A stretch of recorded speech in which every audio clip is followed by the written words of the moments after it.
A former judge in Texas died from a fentanyl overdose. Now, nearly 3 months after his death, his girlfriend at the time is booked for his murder. Last week, police in Grapevine, Texas arrested 35-year-old Kami Ludwig. Authorities say she supplied her boyfriend at the time, attorney and former Tarrant County Associate Judge William Shane Nolen, with fentanyl-laced pills that led to his overdose death back in November. According to Grapevine police, on November 20th, they received a call from Ludwig claiming that she woke up to find Nolen lying next to her, but he was unresponsive. Once officers and emergency responders arrived at Nolen's home, they noted Nolen's 9-year-old son was found inside the home by himself, while Ludwig ran to a neighbor's home. Once officers went to Nolen's bedroom, they discovered his lifeless body. Police say it was evident rigor mortis had set in. Nolen's skin was bluish purple, and officers say he had a white foam around his mouth and his nose. I would say typically if a loved one is discovered, our officers carry Narcan, and we try to do something to bring them back to life.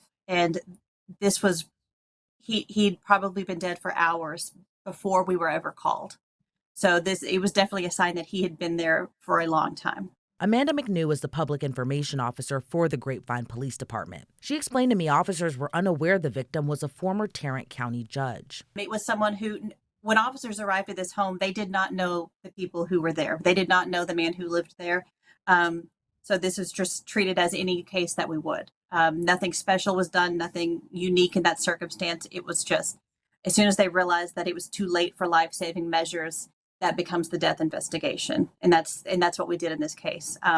Based on the large number of illegal pills. Police noted in their arrest warrant for Ludwig that she was, quote, extremely emotional as well as erratic in her behavior. Yeah, she was definitely acting erratic for officers.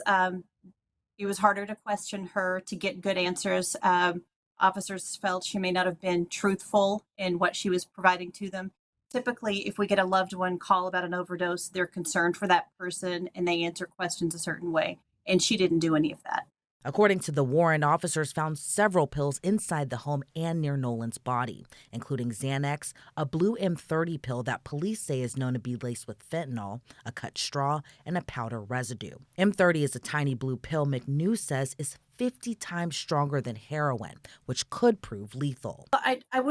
I would say that any amount of that drug is a problem in our city. We don't want any of it. And we created this task force with regional police agencies because of the same reason. We don't want anyone to die in our community because of drugs. And as this grows and as it's easily accessible, we want to make sure that, one, the community knows that only one pill can kill you, and two, that we don't want it anywhere near us. And it's scary because you don't know how much you're getting on a pill, which is why they say one can kill you. It is highly volatile, it's dangerous, it's deadly, and we don't want it anywhere near our community. We've seen children overdose, adults overdose, and we don't want to tell another family that their loved one died because of this drug. But when investigators went inside the bathroom, they found Ludwig's purse, which contained more. Police say inside her purse, they discovered a small plastic bag with cocaine and more plastic baggies which had more of the blue M30 pills. All in all, authorities say they were able to recover 0.614 grams of cocaine, 0.348 grams of oxycodone, 7.7 grams of Xanax, and about 40 fentanyl-laced M30 pills. Police arrested Ludwig at the scene, but at the time she was only charged with possession of a controlled substance. Once investigators were able to search through Ludwig's phone, it was revealed she obtained the pills from 2 individuals named in her phone as Blue and T. Police say Ludwig's call history showed that when she and Nolen came back from their trip to Louisiana, Ludwig called Blue multiple times and messaged T that she had just got back and asked if she could come over real fast. A day after Nolen's body was discovered, Blue messaged Ludwig saying, "Getting harder to get pills. Get while you can." Authorities say messages on her phone also showed Blue and T lived at the same address. No, I believe those are 2 separate individuals at the same residence in Fort Worth. And the importance of those phone conversations and those texts, it's showing that she is the one who sought out the drugs. She went to pick them up and brought them back to the victim. I mean, it's a direct link that she provided a drug known to kill people to our victim. Then on November 25th, 5 days after Nolen's death, police were again dispatched to his home, where they learned Ludwig had a package delivered from Louisiana, and inside was an iPhone box which contained dozens of Xanax pills. It establishes that she was the one receiving and trying to obtain all of these illegal pills. That she was the one doing it.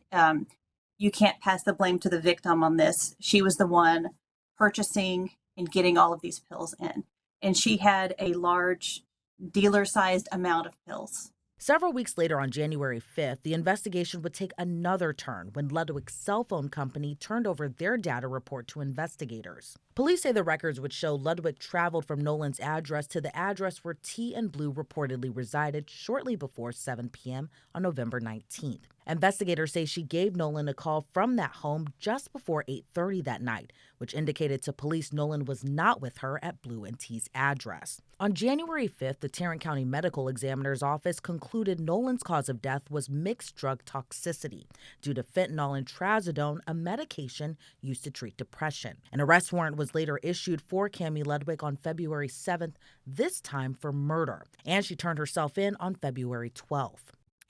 Investigation is ongoing.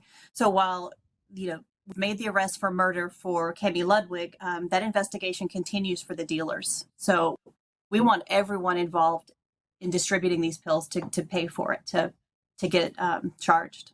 Well, I think in the last couple of years, North Texas has seen such an influx of fentanyl-laced pills and overdoses affecting our community that it's hitting everybody. It doesn't matter what your age is, what your race is, what your income is. This is hitting everybody.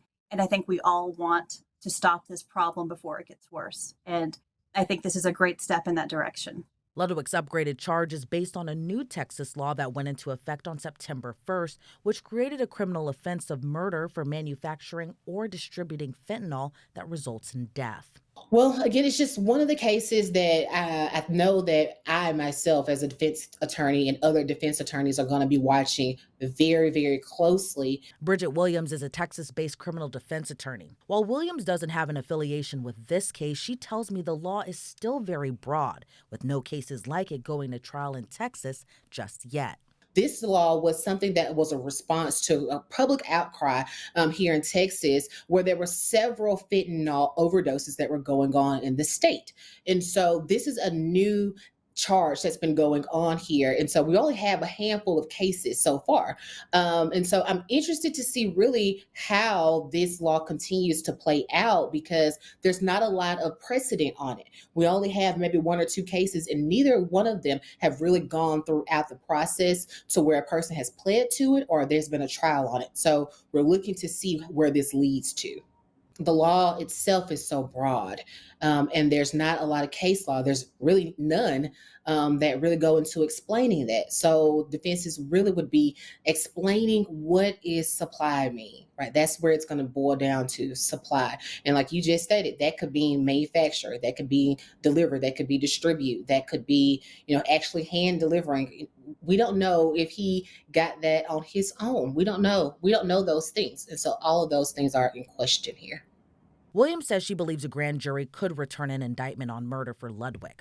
But as far as a murder trial goes, she says the burden of proof raises the stakes, and it could change how it all plays out if the case goes to trial. So whenever we talk about a case going to grand jury, we want to see, is there enough probable cause, which is a low burden for the police officer to have arrested her. And in this particular case, we have enough what we call probable cause in order to show that she may have supplied, right, fentanyl to the deceased. And so I do think it'll move forward there. Now, when we move forward to a trial setting or moving forward to litigation, then the burden is raised to beyond a reasonable doubt. And so I think that there will be more questioning there as it relates to, was she the supplier? Because supplier can be really a broad term. And because, again, we don't have any precedent on this particular case, it's really just going to play out to how we can define what that means. And then this case is so important because it's one of the first cases. It's going to set the precedent for cases going forward. So I do think it will be a trial case. Kami Ludwig has since bonded out of jail. Her attorney released a statement saying that their condolences go out to Nolen's friends and family, and fentanyl murder is a serious accusation, and judgment should be withheld until all the facts and circumstances are known.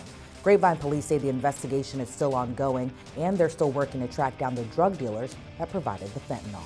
Reporting for Law&Crime, I'm Elizabeth Millner.